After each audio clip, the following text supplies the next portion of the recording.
নমস্কার। আগামীকাল রাখি পূর্ণিমা, তাই আজকে টুকরো কথায় রাখি পূর্ণিমা নিয়েই দু চার কথা বলি। আমার তো যে কোনো বিষয়কেই প্রাচীন যুগের সঙ্গে তুলনা করে বর্তমান যুগ পর্যন্ত মিলিয়ে দেওয়ার একটা ভীষণ রকম পছন্দের বিষয়, তাই রাখিটাতেও আমি তাই করি। প্রথমে বলি, রাখি পূর্ণিমার মানে রাখি বন্ধন, এই যে একটা উৎসব পালন, এর পৌরাণিক কিছু গল্প কথা।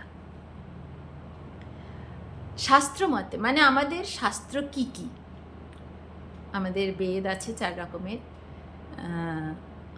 উপনিষদ, বেদান্ত, আর রামায়ণ মহাভারত, আর 18টা পুরাণ, এগুলো সব নিয়ে আমাদের বিভিন্ন ধর্মশাস্ত্র। তো এর মধ্যে রামায়ণ আর মহাভারতকে তো ইতিহাস ধরা হয়েছে, আর বেদকে একটা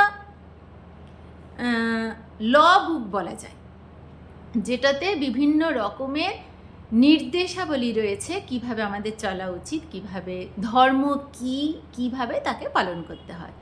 ধর্ম বলতে কখনোই, আমি বারবার বলি, যখনই বলি ধর্ম, কখনোই হিন্দু ধর্ম, বৌদ্ধ ধর্ম, এই রিলিজিয়ান নয়। কিন্তু রিলিজিয়ান আর ধর্মের মধ্যে আকাশ পাতাল ফারাক রয়েছে। ধর্ম মানে তা যা আমাদেরকে বেঁচে থাকতে, প্রকৃতির সঙ্গে মানিয়ে গুছিয়ে থাকতে শেখায়, তাই ধর্ম।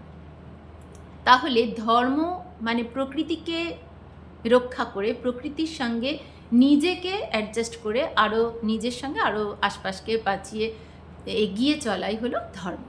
তাই সেই ধর্মকে যেখানে শিখিয়েছে সেটাই আমাদের ধর্মগ্রন্থ বা ধর্মশাস্ত্র। এইখানে কিছু পৌরাণিক গল্প, মানে পুরাণে কথিত গল্প, এই গল্পগুলোকে কখনোই ইতিহাস বলা হয়নি, এগুলো নীতিকথার মতো গল্প। এগুলোতে অনেক রূপক ব্যবহার করা হয়েছে, তাই এগুলোকে যদি আমরা রূপক হিসেবেই ধরি আর কি শেখাতে চেয়েছে নির্যাসটাকে নেওয়ার চেষ্টা করি, তাহলে এই গ্রন্থগুলোর রচনা বা তার পাঠ করা সার্থকতা পাবে। কিন্তু যদি এই নীতিকথার গল্প দিয়ে আমরা যুক্তি তর্ক ভুলে গিয়ে শুধুমাত্র এরা তর্ক করি যে এইখানে এরকম বলেছে, অযৌক্তিক কথা, বা এই রকম পুরাণে বর্ণিত সবই মিথ্যা, তাহলে এই গ্রন্থগুলো রচনা বা পাঠের যে মূল উদ্দেশ্য, তার থেকেই আমরা দূরে চলে যাই। এই গ্রন্থগুলো থেকে কিছু কিছু রিচুয়ালস নিয়ে আমরা এখনও ফলো করি, আবার কিছু কিছু নতুন আমরা তৈরি করেছি, কিছু পরিবর্তিত রূপে।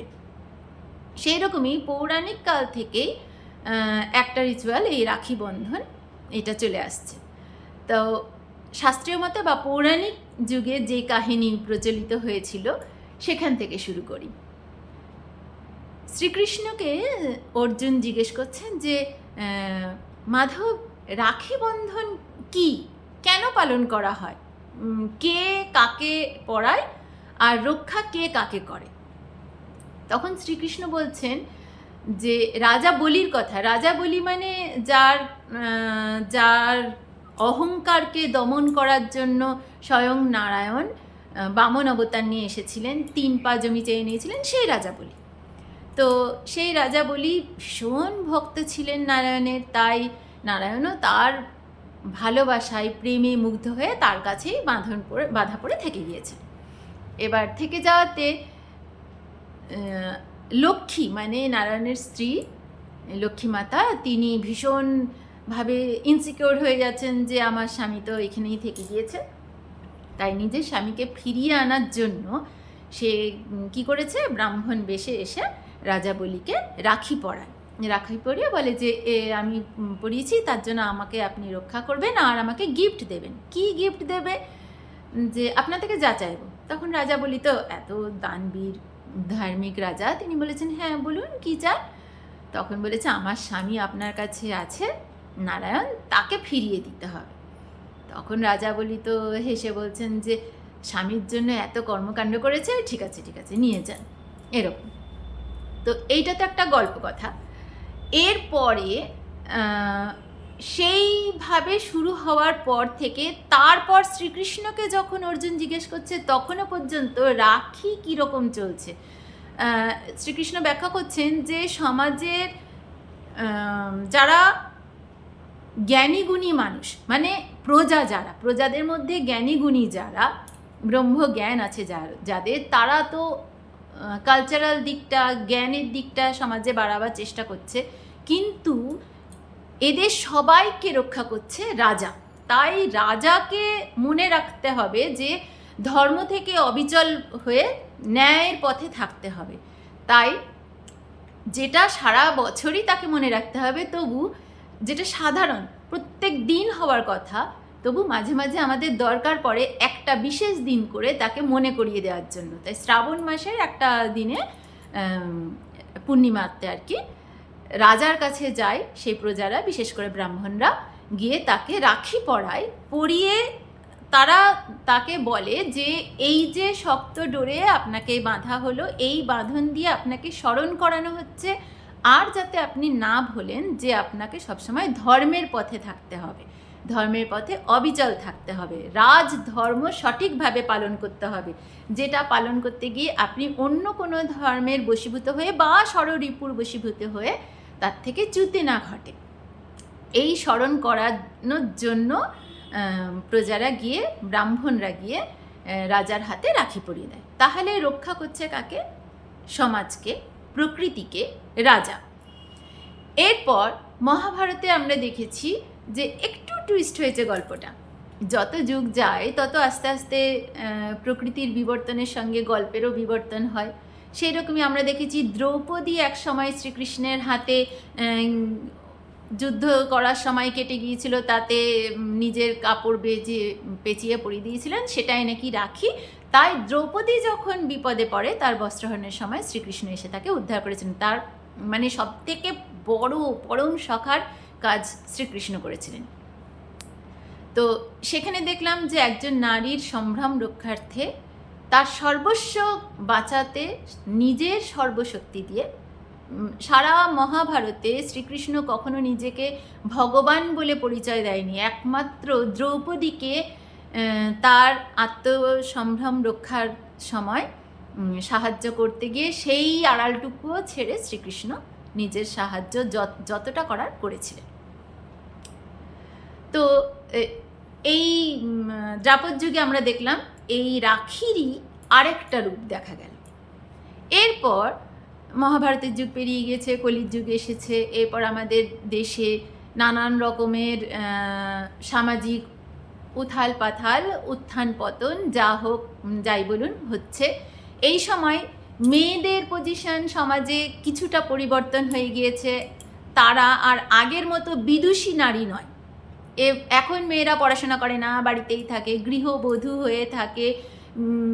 এই রকম যখন মানে একেবারে নিজের জ্ঞান থেকে শতযোজন দূরে থেকে, বিদ্যাচর্চা থেকে দূরে থেকে, কোনো উৎকৃষ্ট মানের উৎপাদন থেকে দূরে রেখে নিজেকে শুধুমাত্র ঘর সংসারে থাকবে, এইটুকুনি যদি সীমারেখার মধ্যে থাকে যে কোনো মানুষ, মেয়ে হোক পুরুষ হোক, তাহলে তার ক্ষমতাও কমে যাবে, তখন তার সাপোর্টের প্রয়োজন। তাহলে যখন বালিকা অবস্থা তখন তার পিতা, তারপরে তার স্বামী, তারপরে বয়সকালে তার পুত্র, এরা তার সাপোর্ট হয়ে দাঁড়াবে। এটা তখন আস্তে আস্তে সমাজের রীতি হয়ে যায়। আমি কিন্তু বলছি এইটা খ্রিস্টপূর্ব নয়, খ্রিস্টাব্দ 1, 2, 3, 100 শতক 200 শতক, মানে তখন 1 শতক 2 শতক তখনকার কথা বলছি। এইভাবে আস্তে আস্তে নারীদের পজিশন সমাজে পরিবর্তিত হয়ে এই রকম জায়গায় এসেছে। তখন মেয়েদের একটা সিকিউরিটির প্রয়োজন। অল্প বয়সেই মেয়েদের বিয়ে হয়ে যায়। এবার বিয়ে হলে তো স্বামী তার ভরণ পোষণের দায়িত্ব বা সব রকমের রক্ষার দায়িত্ব নেবে, তার সাপোর্ট হয়ে দাঁড়াবে, খুঁটি হয়ে দাঁড়াবে। কিন্তু অনেক সময় হয় যে শ্বশুরবাড়িতে ঠিক সব কিছু ঠিকঠাক নেই, হয় শ্বশুরবাড়ির অ্যাডজাস্টমেন্ট ঠিক নেই, মেয়েকে অত্যাচার করছে, অথবা তার স্বামী তাকে পরিত্যাগ করছে, ভালো ব্যবহার করছে না, অথবা এমনও হতে পারে স্বামী মারা গিয়েছে। তাহলে তখন তার রক্ষণাবেক্ষণ বা তার সাপোর্ট হয়ে কে দাঁড়াবে? থাকলো তার ভাই, কারণ বাবার এখন বয়স হয়েছে, বাবার কতদিন দেখবে। তাই সেই বন্ধনটাকে, ভাইকে মনে করিয়ে রাখা যে তোমার বোনকে রক্ষা করার দায়িত্ব বা তার ভরণ পোষণের দায়িত্ব তোমার, এই একটা মানসিকতা নিয়ে এটা ভাই বোনের রিচুয়ালস হয়ে যায়।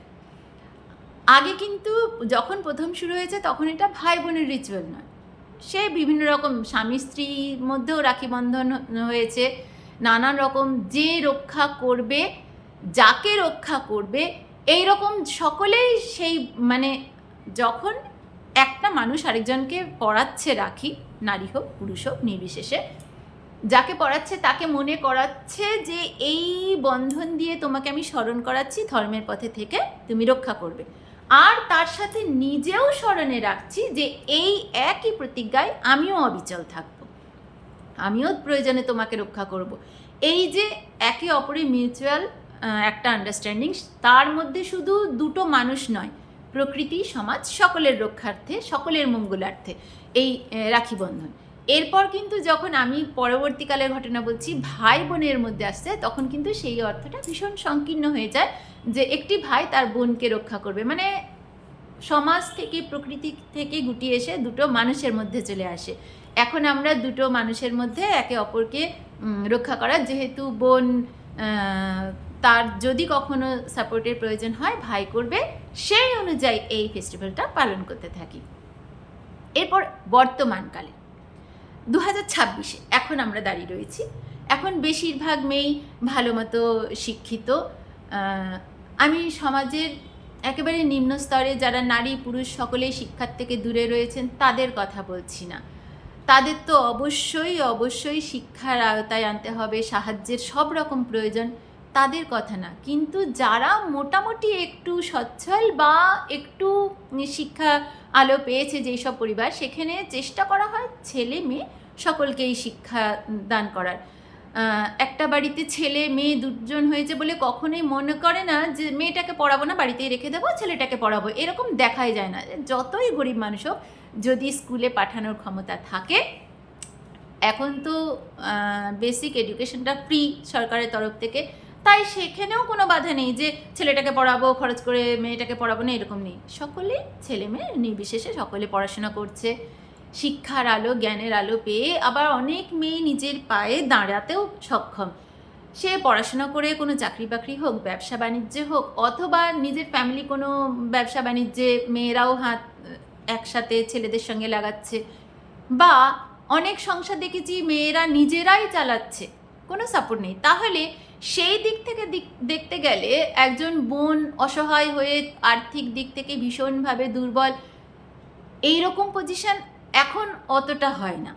হয়তো হয় কারোর, একেবারে হয় না বলছি না, হয়তো হয়, তবু উল্টোটাও হতে পারে। ভাই হয়তো কোনো কাজবাজ করতে পারেনি, তার হয়তো আর্থিক দিক দুর্বল, তাহলে বোনকেও সাহায্য করতে হবে, এইটাই হওয়া উচিত। এখন আমাদের মানেটা তাহলে ভাই বোনকে রক্ষা করবে বা গিফট দেবে এতটুকুনি না রেখে যদি ঠিক এরকম হয়, একে অপরকে রাখি পরাচ্ছি, একে অপরকে সম্মান করে যখন যার প্রয়োজন, যেরকম, শুধুমাত্র টাকা পয়সা নয়, যেরকম সাহায্যের প্রয়োজন সেই তখন তার মানসিকভাবে হোক বা নিজের উপস্থিতি দিয়ে হোক সাহায্যে আমরা হাত বাড়িয়ে দেব। আর তার সঙ্গে যদি এমনটা আরও বৃহৎ হয় যে যেরকম প্রাচীন যুগে ছিল যে সমাজ সংস্কার, সমাজ প্রকৃতি সকলের মঙ্গলার্থে সেই ধর্মের পথে চলবো স্মরণ করানোর জন্য রাখি পরানো, তাহলে আমরাও যদি সমাজকে প্রকৃতিকে রক্ষা করে তাদের মঙ্গলার্থে যাবতীয় কর্মকাণ্ড করব, মানে ধর্মের পথে চলবো, এই প্রতিজ্ঞাটা করি, তাহলে তো আরও বৃহৎ হবে এই মঙ্গলটা। শুধু ভাই বোনের মধ্যে নয়, পুরো সকল সমাজের মধ্যে একটু আরও ন্যারো করলেও মানে সেটাও বড় ব্যাপার। ধরুন একটা বোন একটা ভাইকে যখন রাখি পরাচ্ছে, ভাইটি শুধু তার বোনকে রক্ষার কথা বলছে না, তার বোনের মতো সকল মেয়েকে নিজের বোন মনে করে রক্ষার কথা যখন ভাববে, তাহলে সেই ভাইটির হাতে অপর কোনো মেয়ে অভয়া নির্ভয়া আর হবে না। কিন্তু এটাও কিন্তু বিশাল একটা ব্যাপার। তাহলে এইটুকুনি যদি চেঞ্জ মানুষের মনে আসতে পারে একটা সামান্য রাখি দিয়ে, তাহলেই বা কম পাওনা কিসের? তাহলে আমাদের পৌরাণিক গল্প, তার সঙ্গে সময়ের বিবর্তনের সঙ্গে সমাজের নানান রকম খুঁটিনাটি যে রিচুয়ালসগুলো পরিবর্তন হয়েছে, কখনো কখনো তার অর্থ বা প্রচলনতা পাল্টে গিয়েছে। তাই এখন আমরা ইচ্ছে করলে এরকম একটা চালু তো করতেই পারি যে রাখি পরানো মানে বোনকে শুধু গিফট দিয়ে আনন্দ দেওয়া নয়, রাখি পরানো মানে সকল বোনদেরকে আমার আপন মনে করে তাদের মঙ্গল কামনা করা। আর যে পরাচ্ছে, যেই বোনটি তার ভাইয়ের হাতে রাখি পরিয়ে দিচ্ছে, সকল ভাইদের মঙ্গলার্থে এই পৃথিবীকে, এই সমাজকে সুন্দর সুস্থ রাখার জন্য যাবতীয় ধর্মকাজ ভাই বোন নির্বিশেষে সকলেই আমরা করব। তাহলে তো সুন্দর পৃথিবী গড়তে আরেকটু কম আয়াস করতে হবে, আরেকটু কম প্রয়াস করতে হবে। এই মানসিকতা নিয়ে চললেই আমরা সুন্দর সাজানো পৃথিবী গড়ে তুলতে পারবো। ধন্যবাদ সকলকে, রাখির শুভেচ্ছা রইল। আর আমার ভাই এবছর দূরে রয়েছে, তাই এখান থেকেই তাকে শুভেচ্ছা জানাচ্ছি।